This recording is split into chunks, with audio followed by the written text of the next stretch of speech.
ఆంధ్రప్రదేశ్ రాజకీయాలు రోజుకు ఒక రచ్చ కొనసాగుతూనే ఉంది. దీని పరిస్థితులు ఏ రకంగా వెళ్తాయో, రాను రోజుల్లో దీని ప్రభావం ఎలా ఉండబోతుందో. జగన్మోహన్ రెడ్డి గారు అరెస్ట్ అంటారు, మరొక వైపు రప్పారప్ప రాజకీయాలు, పేరు నాని గారు ఒకవైపు, అంబటి గారు మరొక వైపు, కూటమి మరొక వైపు. ఈ రకంగా ప్రతిరోజు కూడా ఏదో రేపో ఎల్లుండి ఎన్నికలు అన్నట్టుగా రగులుతున్న ఆంధ్రప్రదేశ్ రాజకీయాలు. ఇవే విషయాలు చర్చిద్దాం. మనతో పాటుగా మాజీ జేడీ వివి లక్ష్మీనారాయణ గారు మనతో పాటుగా లైవ్లో సిద్ధంగా ఉన్నారు. సార్ నమస్తే. సార్ నమస్తే వర్మ గారు. సార్, చూస్తున్నాం గత కొన్ని రోజులుగా రప్పారప్ప రాజకీయాలు. ఏంటి రప్పారప్ప, రెచ్చగొట్టే విధంగా రప్పారప్ప అంటే తప్పేంటని ఒకరు అంటారు, ఏదో అమ్మవారికి బలిచ్చినట్లుగా నరుక్కెళ్ళిపోతామని చెప్పి ఒకరు మాట్లాడతారు. దీన్ని సీఎం స్థాయి వ్యక్తులు ప్రస్తావించడం, పబ్లిక్కి ఏం మెసేజ్ ఇస్తున్నారు, ఎటువైపు తీసుకువెళ్తున్నారు? అంటే రాజకీయ నాయకులకి ఇది చాలా కంఫర్టబుల్.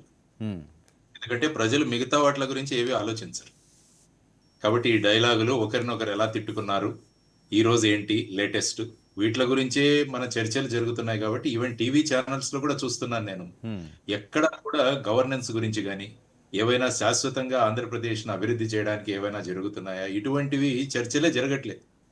చర్చలన్నీ కూడా రోజు ఈ విధంగా ఒకరు మాట్లాడితే ఇంకొకరు మాట్లాడితే ఇంకొకరు, ఈ విధంగా చేసి. సో నేను అదే చెప్తాను, ఇది రాజకీయ నాయకులకి ఇది చాలా కంఫర్టబుల్. మీరంతా చాలా కంఫర్ట్ ఇస్తున్నారు వారికి. ఆ కంఫర్ట్ ఇవ్వకుండా వీటన్నిటిని పక్కన పెట్టి ఒక్కొక్క ఇష్యూను, గవర్నెన్స్ ఇష్యూ గురించి ఒక్కొక్క రోజు ఒకటోటి మనం చేయగలిగితే బాగుంటుంది. రెండవ ముఖ్యమైన విషయం ఏంటంటే, ఎవరైనా మనల్ని విమర్శ చేసినప్పుడు అందులోంచి ఫీడ్బ్యాక్ తీసుకోవాల్సిన అవసరం కూడా చాలా ఉంటుంది. అంటే ప్రతి ఒక్కరు కూడా మనల్ని మెచ్చుకోరు. ఎవరో ఒకరు మనం చేస్తున్న విధానాల్లో ఉన్న లోటుపాట్లు ఏవైనా చూపించినప్పుడు దాన్ని పాజిటివ్గా తీసుకోవాలి. తీసుకొని ఒక వారం రోజుల్లో సంబంధిత మినిస్టర్ల ద్వారా వారు చేసిన కామెంట్స్కి ఒక డీటెయిల్గా ప్రెస్ నోట్ ఇవ్వాలి. ఫర్ ఎగ్జాంపుల్, జగన్మోహన్ రెడ్డి గారు ఈ విషయం మీద మాట్లాడారు కాబట్టి ప్రభుత్వం ప్రస్తుతం ఉన్న పరిస్థితి ఇది. మొన్న నాదెండ్ల మనోహర్ గారు ఎక్కడో మాట్లాడుతూ నేను చూశాను. దీపం పథకం గురించి ఆయన ఎక్స్ప్లెనేషన్ ఇచ్చారు దాని గురించి. ఎందుకంటే 3 సిలిండర్లు 4 సిలిండర్లు ఉచితంగా ఇస్తామన్నాం. అందులో ఒక 4 నెలల్లో ఒకటి ఇచ్చాము, సుమారుగా 92 లక్షల మందికి. రెండవ సిలిండర్ అన్నది 91 లక్షల మందికి ఇచ్చామని వారు మాట్లాడడం జరిగింది. అంటే ఒక కామెంట్ వచ్చిన తర్వాత దానిలో ప్రభుత్వ స్పందన ఏంటి అన్నది ఆ విధంగా మనం తీసుకు వెళ్ళగలిగితే ఏమవుతుందంటే, గవర్నమెంట్ ఏం చేస్తుంది అన్నది కూడా తెలుస్తుంది. సో ఆ విధమైన రాజకీయాలు, ఆ విధమైన ఆలోచనలు ఉంటే బాగుంటుంది. తరువాత ఎవరైనా మాట్లాడి అనవసరంగా ప్రజలలో వివాదాలను రెచ్చగొడుతుంటే మన చట్టాలు ఉన్నాయి. చట్టాలను బట్టి వాళ్ళ మీద యాక్షన్ తీసుకునే అవసరం ఉంది. ఈ చర్చలు అనవసరం. యాక్చువల్గా మనం టీవీలో చర్చలు కాకుండా చర్చలు పెట్టి అవుతుందా లేదా, వారి మీద కేసు అవుతుందా లేదా, ఇది టీవీలో డిస్కస్ చేయాల్సిన అంశాలు కాదు. చట్టంలో స్పష్టంగా చెప్పింది, ఇటువంటి మాటలు మాట్లాడితే ఏ సెక్షన్ కింద అది నేరం, దాని మీద ఎఫ్ఐఆర్ బుక్ చేయాలి అన్న ధోరణిలో వెళ్ళిపోవాలి. కానీ ఈ చర్చలను కొనసాగించుకుంటూ వెళుతుంటే ఏమవుతుందంటే, ప్రజలు కూడా దానికి అలవాటు పడిపోతారు. రాజకీయ నాయకులకి కంఫర్ట్ లెవెల్ దొరుకుతుంది. దానివల్ల రాష్ట్రానికి ఒరిగేది కూడా ఏం లేదు. అనవసరంగా ప్రజల్లో చిచ్చులు, ఒకరి నుంచి ఒకరు దూరం అయిపోవడం, ఈ విధమైన పరిస్థితుల్లో ఉంది. కాబట్టి అందుకనే పార్లమెంటరీ లాంగ్వేజ్ అంటాం మనం ఎప్పుడు కూడా. పార్లమెంటుకు వెళ్లేవాళ్ళు, శాసనసభకు వెళ్లేవాళ్ళు ఒక విశిష్టమైన పద్ధతిలో మాట్లాడాలన్నది మనం అంతా ఎక్స్పెక్ట్ చేస్తాం. కానీ అటువంటి వాళ్లే ఈ విధమైన పదజాలాన్ని ఉపయోగిస్తున్నప్పుడు మరి వాళ్ళని నివారించే వాళ్ళు ఎవరు, వారించేవారెవరు, ఇది మనం చూసుకోవాలి. సార్, దీని మీద కూడా కేసులు పెట్టే అవకాశం ఉంటుందండి? డెఫినెట్ గా పెట్టవచ్చు. అసభ్య పదజాలం లేకుంటే ప్రజలను రెచ్చగొట్టడం, ఈ విధంగా చేసేటప్పుడు కూడా అందులో సంబంధిత సెక్షన్లు ఉన్నాయి మనకు, చట్టాలు. వాటి మీద చేసి ఆ విధంగా చేయాలి. ఆ తర్వాత ఎవరినైనా డిఫమేషన్ జరిగినట్టు ఉంటే దాన్ని బట్టి డిఫమేషన్ కేసులు కూడా వాళ్ళు వెళ్ళి కోర్టులో వేయచ్చు. అంటే ప్రతి దానికి మనం చట్టబద్ధంగా ఏం చేయగలం అన్నది ఆలోచించగలిగితే ఉందంటే, ఈ విధమైన టెండెన్సీ ఏదైతే ఉందో అది కూడా తగ్గుతుంది. లేకుంటే ఏమీ అవ్వట్లేదు కాబట్టి మేము ఇష్టం వచ్చినట్టు మాట్లాడతాం. ఇది ఒకరి గురించి మాట్లాడలేదు నేను, అందరూ వీరొకరు మాట్లాడగానే వెంటనే వారిని ఇమిటేట్ చేస్తూ ఇంకొకరు మాట్లాడతారు. ఇక పెద్ద పెద్ద బహిరంగ సభల్లో కూడా ఈ డైలాగులు, సినిమా డైలాగులు మాట్లాడడం అంటే this is playing to the gallery అంటాం దీన్ని. ప్లేయింగ్ టు ది గ్యాలరీ అంటే మనం ప్రజలను చూసి దాన్ని బట్టి వాళ్ళను, మన మాటల్ని వాళ్ళు, అంటే ఇందులో ఏమవుతుందంటే మన గౌరవాన్ని మనం కోల్పోతున్నాం ఫైనల్. అది కూడా రాజకీయ నాయకులు గమనించాలి. తాత్కాలికంగా మీకు కొంతసేపు కొద్దిగా ఒక హైప్ దొరకచ్చు కానీ, బట్ లాంగ్ రన్ లో మీరు ఆలోచిస్తే మనం ఏం చేస్తున్నాం బేసిక్ గా, ప్రజలను ఏ విధంగా మార్గదర్శనం చేస్తున్నామన్న దాని గురించి. ఎందుకంటే మీరందరూ కూడా ప్రజాప్రతినిధి, ప్రజలు మిమ్మల్ని ఎన్నుకున్నారు వాళ్లకు ప్రాతినిధ్యం వహించమని. వాళ్ళందరికీ మీరు ఈ విధమైన పదజాలం కానీ, ఈ విధమైన భావోద్వేగాలను కానీ రెచ్చగొడితే అదేమవుతుందంటే ఫైనల్ గా రేపు ఎవరో ఒక ఇన్వెస్ట్మెంట్ పట్టేవారు ఏమనుకుంటారు, ఈ రాష్ట్రంలో ఎందుకురా ఈ గొడవలు జరుగుతున్నాయి ప్రతిరోజు, కాబట్టి ఈ రాష్ట్రానికి నేను ఎందుకు రావాలి, ఎందుకు నేను పెట్టుబడి పెట్టాలి ఇక్కడ. కాబట్టి ఆ విధంగా పెట్టుబడులు కూడా దూరం అయ్యే అవకాశం ఉంటుందని అందరూ కూడా గ్రహించాలి. సార్ కాబట్టి వీటిని ఎక్కువగా కన్సిడరేషన్ ఇవ్వకుండా, వాటిని చట్టబద్ధంగా ఏదైనా చట్టానికి వ్యతిరేకంగా జరిగితే దాని మీద కేసులు పెట్టి దాని మీద వాళ్ళు యాక్షన్ తీసుకుంటూ వెళ్ళిపోవాలి. కానీ ఇలా మనం డిబేట్ల మీద డిబేట్లు పెట్టుకుంటే ఏమవుతుందంటే ఇక దానివల్ల ఒరిగేదే లేదు. అంటే ఇందులో అంటే వాళ్ళు సమర్థించేది కూడా ఇందులో తప్పే ఉంది అంటున్నారు. జస్ట్ బయట వినండి సార్ ఒకసారి, ఆ బయట ప్లే చేయటప్ప జగన్ గారిది.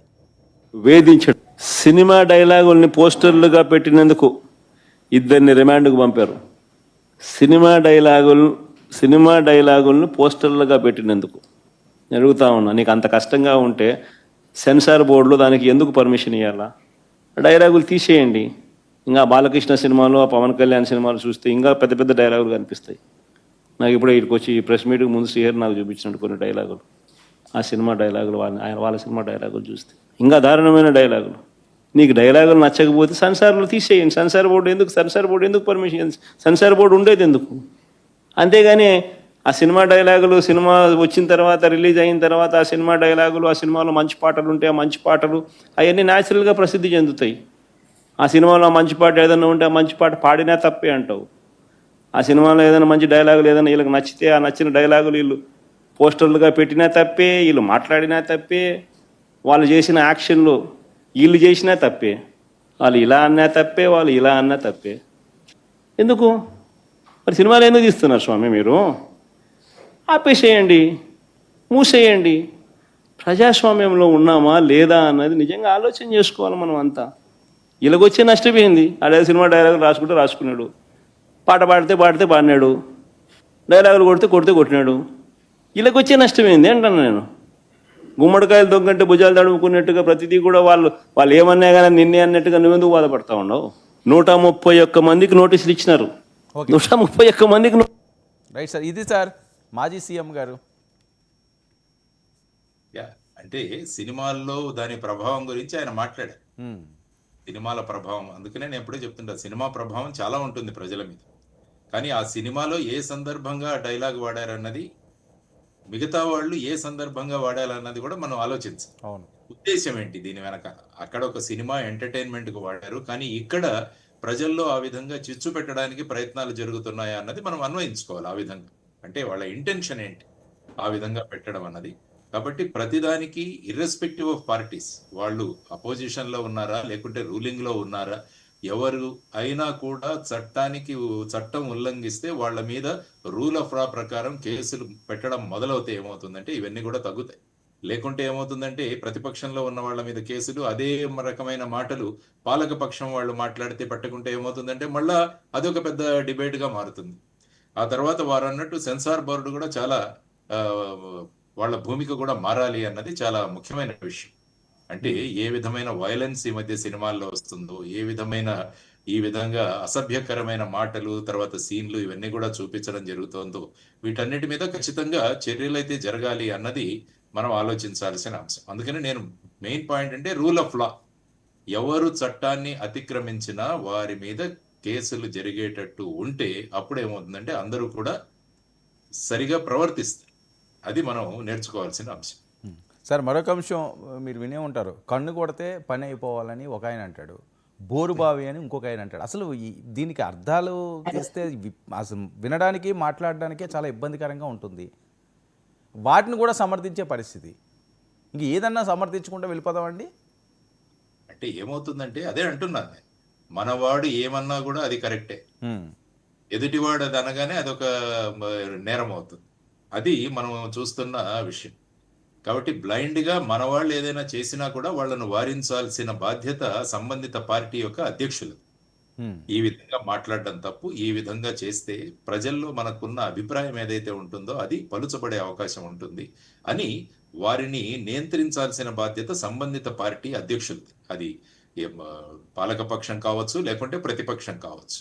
సో ఆ విధంగా చేసుకొని పాజిటివ్ పాలిటిక్స్ అన్నవి తీసుకురావాలి. కావాలంటే ఒకసారి అందరూ ప్రతి నెల కానీ ప్రతి 3 నెలలకు ఒకసారి ఒక స్టేజ్ మీదకి రండి అందరూ.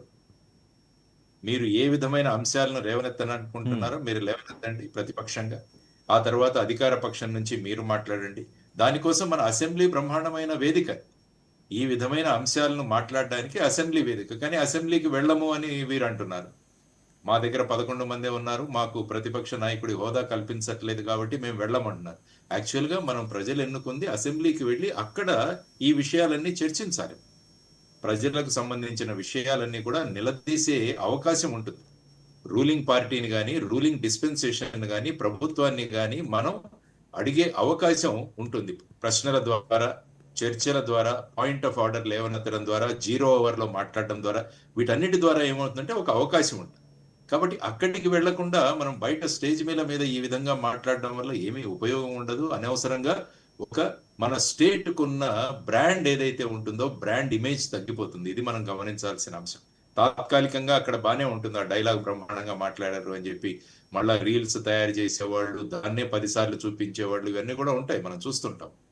దానివల్ల ఏంటంటే అల్టిమేట్ గా వాట్ ఈస్ మా బ్రాండ్ వాల్యూ ఏమవుతుంది రాష్ట్రానికి అన్న దాని గురించి ఆలోచించగలిగితే ప్రతి ఒక్కరు ఇటువంటి అపశబ్దాలు కానీ, ఇటువంటి మాటలు కానీ ఎక్కడో ఒక చోట నియంత్రించబడతాయి. లేకుంటే లీగల్ యాక్షన్ అన్నది ఉంటుంది. డెఫినెట్ చట్టబద్ధంగా చర్యలు ఎవరైనా కావచ్చు, ఏ పార్టీ అయినా కావచ్చు, ఆ విధంగా చేసే అవకాశం ఉంటే కనుక దీన్ని మనం నివారించవచ్చు అని నేను అనుకుంటాను. సో సార్, ఎలాంటి వ్యాఖ్యలు ఈ రోజు వచ్చినవి కాదు, ఈ రోజు మాట్లాడుతున్నావు కాదు, ఎన్నో సంవత్సరాలు పెట్టి చూస్తున్నాం, చాలా కేసులు పడినాయి అంటారు, కానీ యాక్షన్ ఉండకపోవడానికి కారణం ఏంటి? ఏమవుతుందంటే యాక్షన్ త్వరగా ఒక స్పెషల్ కోర్టు పెట్టండి దీనికి కావాలంటే. మీరు ఒక ప్రత్యేకమైన కోర్టు ఈ విధంగా మాట్లాడే వాళ్ళ గురించి కేసులు ఒక వారం రోజుల లోపల డిసైడ్ అవ్వాలి. చేయండి, ఎందుకు చేయకూడదు? అంటే దానికి ఏంటంటే మన కమిట్మెంట్ ఉండాలి, ఆ విధంగా జరగాలి అని. కానీ ఇప్పుడు ఏంటంటే నేను ముందు అన్నట్టు ఇది పొలిటికల్ వాళ్ళకి చాలా కంఫర్టబుల్ ప్లాట్ఫామ్.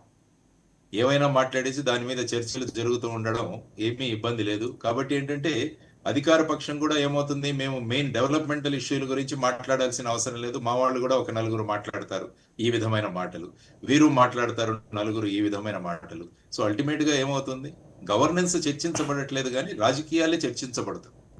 అందుకనే ఎప్పుడు కూడా గవర్నెన్స్ చర్చించబడాలి, పాలన చర్చించబడాలి, రాజకీయాలు చర్చించడం కాదు. కానీ ఇప్పుడు రాజకీయాలకే పరిమితం అవుతున్నాం, మన చర్చలన్నీ కూడా రాజకీయాలకే పరిమితం అవుతున్నా కానీ పాలనకు ఉండట్లేదు. కాబట్టి అది మనం మార్పు తీసుకురావాలి అన్నది మనం ఆలోచన. కాబట్టి మీరు మీడియా అంతా కూడా డిసైడ్ చేయండి, వీటి గురించి మేము మాట్లాడాం, ఈ విషయాల గురించి మేము చర్చలు పెట్టాం, మేము కేవలం పాలన గురించి మాట్లాడతాం, పోలవరం గురించి మాట్లాడదాం, అమరావతి గురించి మాట్లాడదాం, స్కూల్స్ గురించి మాట్లాడదాం, వైద్య సదుపాయాల గురించి మాట్లాడదాం, తర్వాత వచ్చేసి ఉపాధి గురించి మాట్లాడదాం. ఇటువంటి విషయాలు చర్చలు పెట్టాలి. కానీ ఏమవుతుందంటే మీరు కూడా అందరూ మీడియా వాళ్ళు కూడా ఈ విషయాలు మేము చర్చలు పెట్టాం అన్నది ఒక నిర్ణయం తీసుకోవాలి. ఎందుకంటే మీడియాకు కూడా సమాజం ఈ విధంగా విడిపోవడం అన్న దాన్ని నివారించే బాధ్యత కూడా మీడియా మీద ఉంది. కాబట్టి ఈ విధంగా మీరు కూడా ఒక మీటింగ్ పెట్టుకొని ఏదైనా చేయాలన్నది నా అభిప్రాయం. మరొక ఖచ్చితంగా సార్, అలా చేయాల్సిన అవసరం కూడా ఉంది. సార్, మరొక అంశం, జగన్మోహన్ రెడ్డి గారు అరెస్ట్ అవుతున్నారు అని చెప్పి గత వారం రోజులు బట్టి విపరీతంగా ట్రోల్ అవుతున్న నేపథ్యం. ఎందుకంటే మిథున్ రెడ్డి గారికి ముందస్తు బెయిల్ నిరాకరించిన దగ్గర నుంచి ఈ వాయిస్ మరీ ఎక్కువ పెరుగుతుంది.